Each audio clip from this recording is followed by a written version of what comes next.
Shri M M മണി. Sir, ജനസംഖ്യയിലുണ്ടായ വർധനവ് പരിഗണിച്ച് സംസ്ഥാനത്തിന് അനുവദിച്ചിട്ടുള്ള മുൻഗണനാ കാർഡുകളുടെ എണ്ണം വർദ്ധിപ്പിക്കുന്നതിന് കേന്ദ്ര സർക്കാരിനോട് ആവശ്യപ്പെട്ടിട്ടുണ്ടോ? പ്രസ്തുത വിഷയത്തിൽ കേന്ദ്ര സർക്കാരിൻ്റെ നിലപാട് എന്താണ്? അനർഹർ കൈവശം വച്ചിരിക്കുന്ന മുൻഗണനാ കാർഡുകൾ കണ്ടെത്തി അർഹരായവർക്ക് വിതരണം ചെയ്യുന്നതിന് സർക്കാർ എന്തൊക്കെ നടപടികളാണ് സ്വീകരിച്ചിട്ടുള്ളത്? പ്രസ്തുത നടപടികളിൽ കണ്ടെത്തിയ മുൻഗണനാ കാർഡുകളുടെ വിതരണം സംബന്ധിച്ച് വിശദാംശം വിശദീകരിക്കാമോ?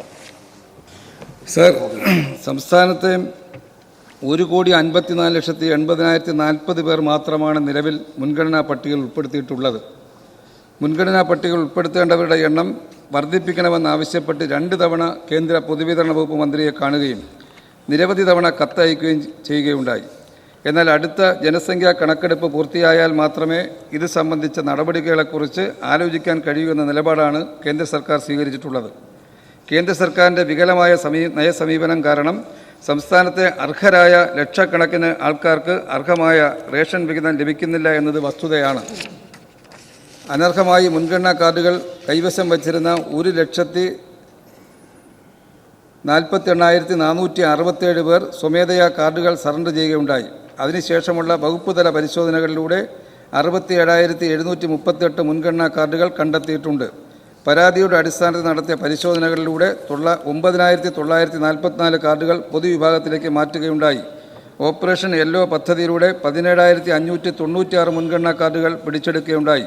സർക്കാരിൻ്റെ കൈവശം ഉണ്ടായിരുന്നതും സറണ്ടർ പരിശോധന എന്നിവയിലൂടെ സർക്കാരിലേക്ക് ലഭിച്ചതുമായ 4,21,863 മുൻഗണനാ കാർഡുകൾ അർഹരായവർക്ക് ഈ കാലയളവിൽ വിതരണം ചെയ്യുകയുണ്ടായി. ഇതിൽ AAY മഞ്ഞ നിറ കാർഡ് 42,858 ചുവപ്പ് നിറം കാർഡ് പിങ്ക് കാർഡ് 3,79,005 കാർഡും വിതരണം ചെയ്തു. Sir, second question. സാർ, തെരുവോരത്ത് താമസിക്കുന്ന ഭവനരഹിതർക്കുൾപ്പെടെ സ്വന്തമായ റേഷൻ കാർഡ് ലഭ്യമാക്കിയ സർക്കാരാണത്. ഈ സർക്കാർ ചുമതലയേൽക്കുമ്പോൾ നിലവിലുണ്ടായിരുന്ന റേഷൻ കാർഡുകളുടെ എണ്ണം ഇനം തിരിച്ച് വിശദീകരിക്കാമോ? ഈ സർക്കാർ ചുമതലയേറ്റ ശേഷം വിവിധ ഇനങ്ങളിലായി ആകെ എത്ര പുതിയ കാർഡുകൾ വിതരണം ചെയ്തിട്ടുണ്ട്? സർ, എല്ലാ കുടുംബങ്ങൾക്കും റേഷൻ കാർഡ് നൽകുക എന്നതാണ് ഈ സർക്കാരിൻ്റെ നയം. തെരുവോരത്ത് താമസിക്കുന്നവർക്ക് ആധാർ കാർഡിൻ്റെ അടിസ്ഥാനത്തിലും വാടകയ്ക്ക് താമസിക്കുന്നവർക്ക് വാടകച്ചീട്ടിൻ്റെ അടിസ്ഥാനത്തിലും കാർഡുകൾ നൽകാൻ ഈ സർക്കാർ നടപടി സ്വീകരിച്ചു. ഈ സർക്കാർ ചുമതലയേറ്റ ശേഷം 4,59,409 പുതിയ റേഷൻ കാർഡുകൾ വിതരണം ചെയ്തു. പിങ്ക് നിറ കാർഡ് 1,03,971, വെള്ള കാർഡ് 3,47,655, ബ്രൗൺ കാർഡ് 7,783.